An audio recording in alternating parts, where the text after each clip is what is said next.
الناس عايزه تعمل حاجه. واكيد طبعا احنا اتكلمنا مع بعض عن الفرص اللي ضاعت، ان احنا لازم نستغل الفرص من الاول لان بتصعب الماتش بعد كده.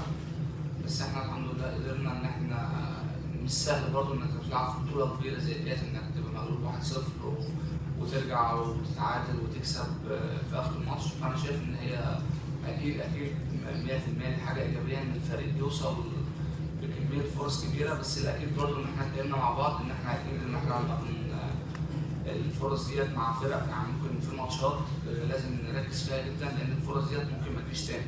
بس الحمد لله الماتش اللي فات ده زي ما انت قلت وصلنا لعدد ما حصلش قبل كده من 16 سنه، رقم كبير.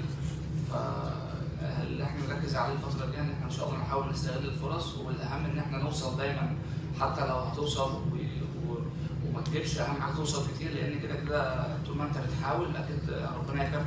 لو انت ما حاولتش اكيد مش هتعرف تجيب جوان، فدي حاجه ايجابيه.